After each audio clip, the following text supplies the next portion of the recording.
And now it's time to see what we can change with Kano. Maybe we can still make all of this turn out well. So let's jump to our guy, Kano, and see what he does. I mean, he should be able to find a bomb, thus saving everyone at the scramble, right? If he doesn't hang up himself with the fucking cell phone. This was the same old Shibuya, yes, blah blah blah. Suddenly, Tateno is calling. His cell phone rang. Tateno's name appeared on the incoming call display. Kano quickly picked up. Detective Tateno? What's going on? We need to get Hitomi Osawa to safety immediately. Alfred isn't trying to get at her blood. He wants her eliminated. What? Tateno wasn't making any sense. Alfred, Palmer, had already been arrested. The threat was over now. Hurry, Tateno barked. Yes, sir. Detective. Detective! Achi called out suddenly. Shit, the voices are killing me today. He was standing with Hitomi and the others near the statue of Hachiko. It's in there, I'm pretty fucking sure. Detective! That's not the real Alfred. He's a fake! A fake? Yeah, I just got a call from Stanley. Kano didn't want to believe it. If this Alfred was just a decoy, that meant the real culprit was elsewhere, still on the loose. Achi's voice rang with desperation. He said the real Alfred is planning to get rid of both Hitomi and the fake with some kind of bomb. To get rid of Hitomi? That lined up with what Tateno had just called to warn him about. It must be true then. Once again, Kano tensed. A bomb? But where? Where's Kuze? He's just been there. Ask him. Get me the explosive ordnance division, someone squawked. Oh, maybe a teammate out of... We don't need to read that. Is it? We've got an emergency here. Is this Kuze? Yeah, it was Kuze practically screaming into his cell phone. Okay, he's still here. He's listening. He's helping us. I'm glad. I'm fine. This is all I wanted to know, game. Thank you. We're at the scramble outside the station. Hurry! The director started running towards the precinct, but still shouting as he wove his way through the crowd. Is he running away? Kano felt himself starting to panic. If Hitomi and Palmer were the targets, the bomb had to be nearby. He stormed over to his captive. Okay, where's the bomb? He demanded. What are you talking about? Don't play dumb with me. I already told you the password, Palmer said. What point would there be in keeping things from you now? He had a point. And if he had known about the existence of the bomb, he'd keep it a secret so far. Or he'd kept it a secret so far, I guess. Getting him to reveal it now would not be easy. Kano decided just have to go look for it himself. That sentence doesn't make any sense, but I can't fix it right now. He took a deep breath and tried to think logically. If he were Alfred, what would he do? How could he ensure that he'd eliminate both Hitomi and the fake Alfred at the same time? Where would he plant a bomb in order to pull it off? On the fake, there was no other place he could possibly have planted it. On Hitomi, that way he could be certain he'd at least eliminate her. In a minivan, he was going to try the same ploy all over again. I think it's a minivan. Since the explosion still needs time to hit them, it's further away than we think. He was going to try the same ploy all over again. Kano thought back to the other van explosions earlier that afternoon. It was all a test, I think. Alfred would need an explosion big enough to wipe out both Hitomi and the fake Alfred, even if they got separated. With that in mind, rather than plant the bomb in one fixed spot, he would use a minivan which could be moved to wherever Hitomi and Palmer had happened to be. Achi, it's in a minivan! Look for a minivan! Kano scanned the area. There were plenty of vehicles parked all around, but no minivans. This seemed strange. If the two intended victims were here now, he'd expect the bomb to be somewhere near as well. Still, he didn't spot a minivan anywhere. Kano ground his teeth in frustration, sweat practically pouring from his forehead. Was he wrong in his assumption? If he was wrong, where else could the bomb be hidden? His mind began to run in circles. Okay, you can do this, he told himself. Focus. Just think. Focus. Think. He had to trust himself, and then take action. He decided he'd just have to start checking whatever vehicles were close by.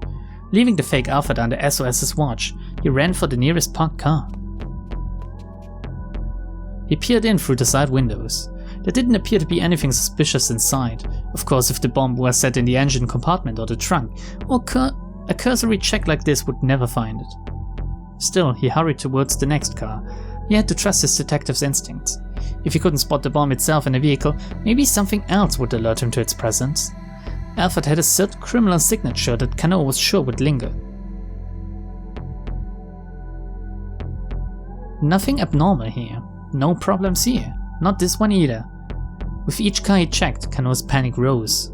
About a minute, no, 2 minutes must have passed since he'd started searching for the bomb. Already more than 15 had passed since Palmer had appeared on the scene. The detonation could come at any moment now. Kano felt he might crumble under the weight of fear. It might already be too late. He felt utterly defeated. And then he saw it. A small boxy minivan, and it was racing right towards him. That was it. It had to be. The van drew steadily closer, streaming a massive plume of white smoke. Kano sprang into action. Stop! Stop that vehicle! He rushed right into the minivan's path, bracing himself to stop it with his own body if necessary. That doesn't make any sense, Kano. The driver's compartment was filled with white smoke, making it impossible for him to see who was driving. Is it a suicide bomber? The van might be unmanned. Stop! Kano shouted again. He knew it was probably pointless, but he had to try. How do we stop that? How do we stop that? Fuck me.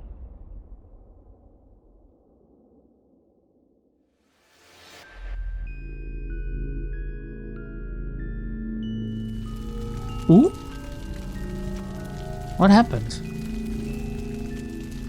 Kano whirled around. He could see countless bloodied bodies scattered across the pavement. This doesn't sound like a good end. What the hell had just happened? It wasn't the minivan that had exploded. The bomb must have been hidden someplace else. Oh, it was Palmer all along. No! How? Kano crumpled to his knees. The minivan drove right on past him. The chilling breeze in its wake washed over him like the winds of despair. But why is it filled with white smoke? What's the point of the minivan? Is it just a big fucking red herring? Okay, let's search for Palmer's body now. Let's diddle his groin and stuff. The bomb explodes number 70. How many of these do we have now? Gotta catch them all. Where to handle the bomb? On Palmer's body. This way, you could always at least kill him. And it's easy to plant. On the fake, there was no other place he could possibly have planted it. Kano began to pat Palmer down carefully. Achi! He shouted. Check the case, hurry! He gestured to the attached case Palmer had been carrying. Oh yeah, that makes sense. Don't move. Kano searched through his captor's jacket and the pockets of his pants. But he came up with nothing. Perhaps Alfred had fitted the bomb into the man's watch or belt? Stop this. I'm not carrying a bomb. Shut your mouth. But Kano couldn't spot anything suspicious about the watch or the belt either. He clenched his jaw in frustration. Did Palmer really not have it after all? Detective! It was Achi. He looked alarmed. Kano hurried over to him, dragging Palmer along. Oh yeah, judging by Kano's look, it's in there. When he looked inside the attached case, Palmer's face went pale. No, it can't be. Alfred, why? His voice was hoarse with betrayal. How does he know her? Then he abruptly broke into a stilted laughter. Trusting someone really does make you blind. Such a simple childish ruse, and it went right under my nose. Palmer looked over at Kano. We need to get out of here immediately, he said. That right there is C4. Is he an explosive expert as well? A plastic explosive created for military use. The chief component is RDX, trimethylene etrenimidramine, which is combined with a plasticizer such as a diacetyl sabacat. It is highly reliable and is used by many military forces around the world, most notably the US Armed Forces. A high-yield plastic explosive used by the military. And that's enough to blow this whole area to smithereens. A chill ran up Kano's spine. Do not let this man go, he said, handing Palmer over to Suzumu. Got it, just leave it to us. Suzumu signaled to his followers, who immediately dumped Palmer unceremoniously on the ground. Damn, son, that's a lot of plastic. And possibly some explosives. Kano carefully inspected the inside of the attached case. Achi had found a false bottom in the case. The space beneath it was indeed packed full of plastic explosives. Wouldn't you notice while carrying this? It has to be heavy, right? Set within it was what looked like a detonator. Kano didn't know much about bomb disposal. He'd only been taught the very basics during his police academy training. Nonetheless, something drew his eye. A microphone. There was a parabolic microphone attached to the detonator. In all likelihood, the detonator had been set to go off in response to some sort of sound. Hey, detective, is that thing gonna explode or not? Achi's voice was shaky. So what else could set it off other than Maria's ringtone? That's weird, maybe a specific phrase? It looks like it's sound activated, but it hasn't gone off just from having people talking nearby. That means it must be set to explode in response to a specific sound trigger. A specific sound, huh? Achi took a moment to think. That's it! It must be Hitomi's ringtone. That's why Stanley had me power his cell phone off. So that means we're safe then? Hitomi asked. It's not going to explode anymore, right? Kano had to fight back any feelings of relief. They couldn't forget that this was Alpha they were dealing with. Assuming they were safe would be a dangerous mistake. It seemed to be timed as well. Carefully lifting up the detonator, Kano spotted another cable connected to the bomb. Ooh. As calmly as he could, he tried to remove the plastic explosives from the attached case. Yep, there's also a timer. 3 minutes and 13. He quickly discovered that the thinly stretched sheet of plastic explosive was only an intermediate layer, concealing a second false bottom. A small timer had been set beneath it. Double bomb. There's not just a sound trigger. Kano's mouth had gone dry, his voice came out as a whisper. The bomb has also been fitted with a countdown timer. Stanley had been right on the mark. The ringtone of Hitomi's cell phone would trigger the explosion. That way Alfred could eliminate both her and his stooge, Palmer, at the same time. But just in case the sound trigger were discovered, as a backup, the bomb had also been rigged to explode after a set time. Beep beep, beep beep. Kano speed dialed his boss. Director Kuze, where's that bomb squad? 151, 150. Not even 2 minutes left to go. It didn't look like the explosive ordnance unit would make it in time. Kano scanned the area, weighing his options. He noticed Achi standing right beside the bomb case. Achi, he called out. Eve that thing and get out of here. But Achi didn't move. No way. He sat down, the attached case cradled in his arms. What? That doesn't make any sense, Achi. Achi, what the hell are you doing? I'm not going anywhere until everyone's made it to safety. Detective, you need to get these people someplace safe right away. Clear the area first, then I'll go. There's no way I can do that. Damn it, don't you want to save these people too? Kano bit his lower lip in frustration. And she was right. If the bomb went off amidst a crowd like this, there was no telling how many casualties there'd be. He needed to do whatever he could as quickly as possible. Beep beep. Get back! Everybody get back! Okay, it's Achi. Get back! Everybody get back! Achi shouted at the top of his lungs. It's a bomb! Everyone get out of here! Just run! Following his lead, Kano started directing nearby civilians to safety. This won't be enough. Then again, Kano was kind of far away last time it exploded, right? And it was enough. And he got there in time. Even while searching cars, so yeah. Hitomi, Suzume and the others added their voices his. There's a bomb! Everybody run! Get away as fast as you can! Please, you all have to get out of here! But the crowd wasn't listening to their warnings. On the contrary, some people hurried closer to see what the commotion was all about. You fucking idiots. It was no use. They were out of time. Kano had to save Achi at least. He turned back to him and called out. Achi, that's enough! Leave the bomb and let's go! Achi, Hitomi shouted. Come on!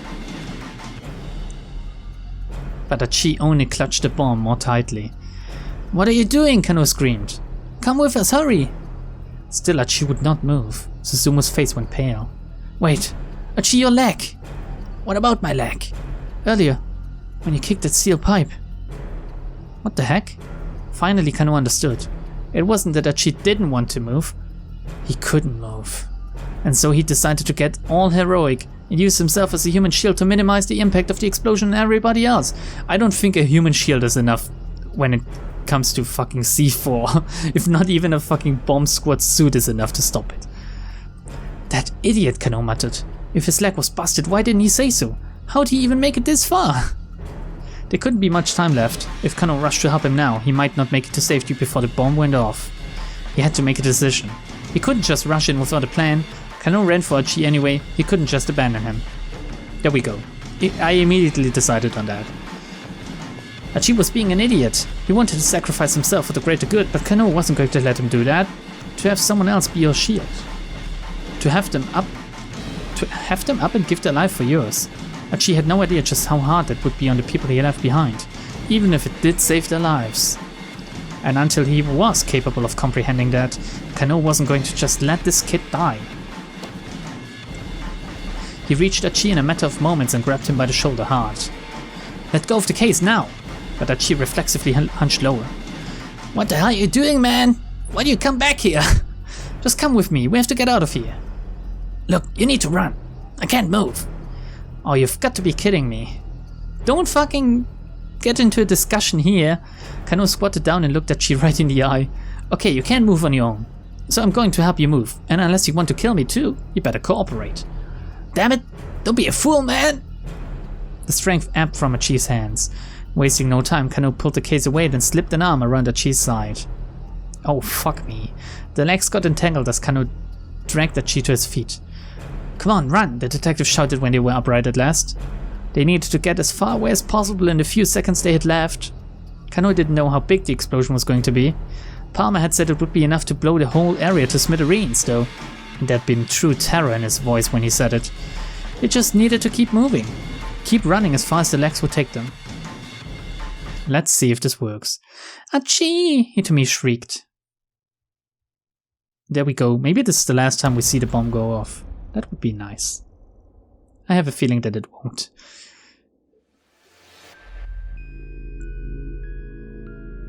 There was a blinding flash of light. Then everything went dark. The force of the blast robbed Kano of his senses. He couldn't tell what had happened to Achi. And in the end, Kano never even knew what cut his own life short.